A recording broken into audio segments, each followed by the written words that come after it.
I'm the editorial page editor at the Day newspaper, and we welcome you to another Lunch with the Candidates.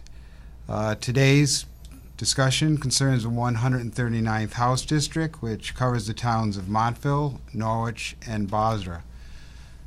Our candidates in that race are Representative Kevin Ryan, the Democrat, and the Republican challenger, Joseph Mark Taraya. I'm joined by Martha Shanahan, Day staff writer, and by David Collins, news columnist. The format today, as has been in all our discussions with the Lunch with the Candidates, will be to go directly to questions, and we hope to have a healthy discussion of the issues concerning the state and that particular district. And we're going to start with a question to Representative Ryan. Representative Ryan, after 12 terms, isn't it time to give someone else a chance to see if they can come up with ways to reduce the cost of government, a chance to see if they could get the state economy moving again? 12 terms seems like a long time. Haven't you had your chance already, Representative Ryan? Thank you. I appreciate being here today. I think the experience is going to be very helpful as we go through these problems. We know what we've done in the past that hasn't worked well and what we have to do that's new, so we don't kind of repeat the same mistakes. I think that's one of the reasons I think that it is good to have that experience and to keep on going. And being in a part-time legislature, it's not like we're there for 12 straight terms or 24 straight years. We're coming and going, kind of restarting every session, trying to bring together what we know so that we can kind of work forward. And it's good to work with the colleagues to kind of help solve the problems that we see coming forward. So I think the experience is going to be a big plus here. And that's one of the reasons I'm running again.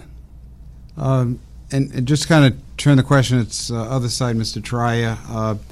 Why should the voters in the 139th District replace a representative who has seniority and the connections that comes with to replace that with a freshman legislator? So you talk about that issue. Of course. Well, again, thank you for having this format.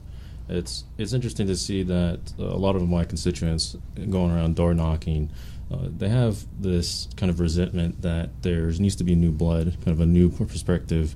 The last few years, even looking on for the full 24 years, they just see a slow digression of our state, the current state of our state. And so it's a matter of a different perspective, new blood. I mean, it's admirable to have a 24-year career in anything, in any industry. So to be elected for 12 straight terms it's amazing. It's not, I don't belittle the fact that you made a career here in Hartford. I just like to try to have a different voice, and it's not that it's an experience battle of his resume versus my resume. People ask, it's like, oh, you come out, this is your first time running, like you seem to be inexperienced, but it's not. I wouldn't put it that way. I've been the last 7 years with dedication to the Navy. I've been dedicated to the people, to the country, and now that Connecticut is my home, I still want to continue that. If it wasn't for my medical condition, I would still be in uniform. I'd try to do a 24-year career with the military. But I see this as an opportunity to extend that, expand my civil service, my civic duty that I have.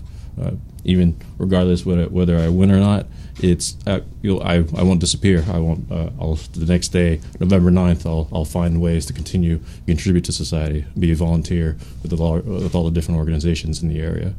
So, with that said, it's just a matter of showing that there's other options, and not really why they should go for me, but why continue the same path? Why not change the course? Representative Ryan, on that issue, just to follow up before we move to another question, the polls which suggest a dissatisfaction with the direction of the state. It seems like the legislature is dealing with perpetual fiscal crises.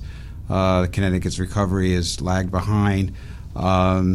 So why shouldn't they see you as part of the problem that clearly the voters are concerned with? I think we've worked very hard. I think you've seen a lot of changes in the state to kind of deal with the problems. It's the economy in general, and that's just not in Connecticut, but across the country, that has affected the state of Connecticut and the amount of revenue we've been able to raise. And keep in mind that we still have a $20 billion budget. We still perform a lot of the functions of the state. We just don't have as much money as people might want us to have to be able to do everything we have done in the past. And we've had to make some really drastic changes in how we've approached problems, approached services. And I think we've came out with a plan last week that is even going to go further on how we're going to deal with those issues. And the past experience is going to help us with that, to kind of move the state forward and do what we have to do. All right, thank